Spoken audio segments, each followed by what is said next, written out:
이것은 불편한 진실이다. 구글 번역에 의하면 Art is not here now는 예술은 지금 여기에 없습니다 로 해석된다. 엉터리 구글 번역마저도 진실을 말하고 있다. 이에 나는 작업실 구석에 쌓인 먼지만큼이나 오래되고 불편한 진실을 말하려 한다. 현대 사회의 예술가들은 순수 창작이 아닌 상품적 가치가 높은 상품을 만들기 위한 노력을 한다. 이를 위해서는 개념이 필요하게 되었고 이를 증명할 수 있는 글 또한 필요하게 되었다. 하지만 부족한 개념과 난해한 논리는 작품 본래의 의미와는 전혀 상관없이 과대 포장되어 표현되어 왔다. 현대 미술은 예술가에게 철학적 사고를 요구하고 예술가의 철학은 대중의 이해를 필요로 한다. 하지만 난해한 현대 미술은 점점 더 알 수 없는 방향으로 흘러가고 있으며 이는 소통의 결핍의 원인이 되어버렸다. 또한 작품의 이해를 돕는 평론에서는 전문 용어들이 난무하고 어려운 단어들이 넘쳐난다. 도대체 작품 하나를 감상하기 위해 혹은 작품의 평론을 이해하기 위해 몇 권이나 되는 전문 서적을 더 읽어야 한단 말인가. 그래서 나는 한 가지 실험을 해보기로 결정했다. 우선 원인을 파악하기 위해 결과물 이외의 것들에 주목해본다. 이것은 예술 작품이 만들어지기 위해 사용되어지고 버려지는 것들에 관한 이야기다. 이해할 수 없는 것이 아니라 이해하지 않아도 되는 것에 관한 이야기다. 부제를 통한 이번 나의 시도는 작은 공간에서부터 출발한다. 사진 샵 201, 레드 11만 819는 레지던스에서 8개월간 머문 나의 작업 공간의 모습이다. 한 예술가가 특정 장소에 머무는 동안 변화되어가는 모습을 촬영한 이 사진에 작품은 존재하지 아니한다. 다만 창작을 위한 고민이 이루어졌던 의자에서부터 휴식을 위한 커피 세트 그리고 이 모든 것을 갖게 만들어주는 붉은 조명만이 존재할 뿐이다. 사진 위에 타이핑된 것은 작가 노트와 작품 설명이다. 하지만 이것은 구글 번역기로 변환된 것이며 문법에 어긋난다.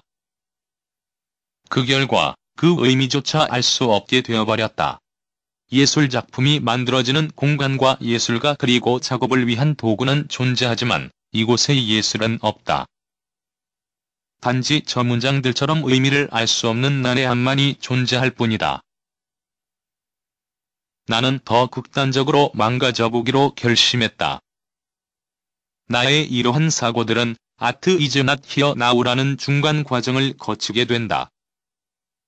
레지던스와 서울 작업실을 오가며 촬영된 이 시리즈는 예술과 전혀 상관없는 수입 과자 깡통에서 그 의미를 찾게 된다. 두 출력물은 깡통 사진의 인터넷에 떠도는 사진 편집 툴이 사용된 것으로 그 위에 기미독립선언문의 영문 번역본과 미국 독립선언문의 원본의 내용을 타이핑한 것이다. 이것은 아무것도 아닌 깡통에 무리하게 의미를 부여한 결과물인 셈이다. 이렇듯 우리는 아무것도 아닌 것에 과한 의미를 부여하고 있지는 아니한가. 그래봐야 깡통은 깡통일 뿐이다.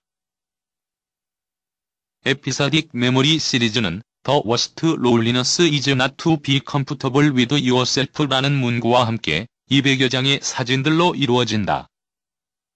에피소딕 메모리란 특정 시간이나 장소에 있었던 사상에 대한 정보로 이루어져 있는 기억을 말한다.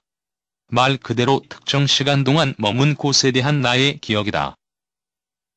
이곳에는 열쇠가 있고 신발이 있으며 어둠을 밝혀주는 조명들이 존재한다. 또한 작품 활동을 위한 분물감 캔버스 등과 무더운 여름날 더위를 잊게 해준 선풍기도 존재한다. 하지만 그 어디에도 작품은 존재하지 아니한다. 나는 그저 내가 생활해온 이곳의 모습을 그대로 보여주고자 할 뿐이다. 마치 일상의 일기를 쓰듯 말이다.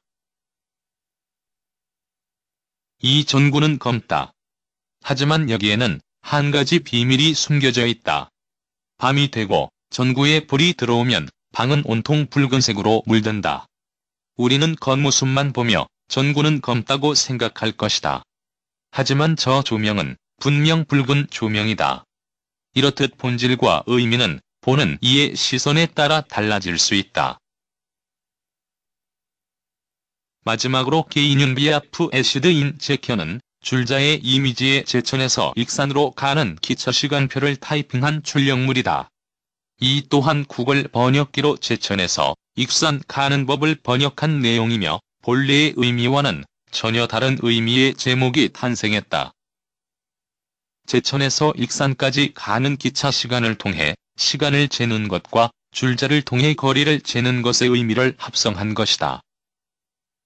이것은 지극히 개인적인 이야기이며 나의 에피소딕 메모리다. 만약 제천에서 익산 가는 법으로 구글 번역기로 번역을 한다면 How to get in 제천 애시드이라는 또 다른 문구가 만들어진다. 애초에 내가 생각한 것은 시간과 공간의 관계성이다.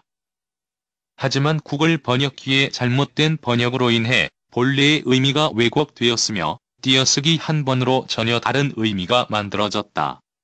이는 의도하지 않았지만 번역기라는 것에 의해 새롭게 만들어진 결과물에 해당된다. 이 실험을 통해 내가 얻은 것은 과연 무엇일까? 현대 미술 시장은 철저히 상업적 논리에 의해 만들어진다. 자본과 예술이 함께하는 시장 구조는 예술가에게 무리한 의미 부여를 요구하고 이는 전혀 엉뚱한 결과물을 낳게 만들었다. 그 결과 예술은 대중과의 소통이 이루어지기 힘들며 여기에는 그들만의 리그 혹은 짜고 치는 고스톱처럼 국한된 집단적 향유만이 존재할 뿐이다. 흔히들 대중은 예술은 힘들고 어렵다고 말한다. 예술가는 딴 세상에 사는 사람들이며 자신들과는 전혀 다른 사람들이라 여긴다. 나는 이번 실험을 통해 어떠한 결론을 이끌어내고 나의 입장을 이야기하려 하는 것은 아니다. 그저 왜 이런 현상이 생겨났는지에 대한 서술을 하고 싶었을 뿐이다. 이 모든 것들은 읽어내려 해도 읽히지 않는 것들이다. 다시 말하면 읽어낼 필요성이 없다는 이야기다. 하지만 우리는 어떠한 강박관념 혹은 그래야 한다는 이유로 왜곡되고 불편한 해석을 할 뿐이며 타당성이라는 것을 이유로 왜곡된 논리와 글을 쓸 뿐이다. 에필로그 전시장에는 1000여 장의 사진과 A4 드로잉, 그리고 4장의 대형 출력물이 존재한다. 한쪽 벽면에는 우리가 흔히 사용하는 일반 두루마리 화장지를 이용한 블라인드와 작은 조명도 있다. 하지만 그 어느 곳에도 액자는 존재하지 아니한다. 또한 오픈식은 진행되지만 오픈식 음식은 없다. 이것은 상품적 가치만을 지향하는 현실에 대한 지극히 개인적인 반기다. 잘 만들어진 전시장의 화려한 조명 아래 액자된 작품이 걸려야만 제대로 된 것이라 생각되는 것에 반기를 들어본다. 결국 여기에 예술은 없다. 단지 왜곡되고 거추장스런 잔상들만이 남았을 뿐이다. 심지어 선택되어진 4장의 사진들을 위해 1000여 장의 사진들만 버려졌을 뿐이다. 이것은 불편한 진실이다. 이것은 불편한 진실이다. 진실이다. 진실이다.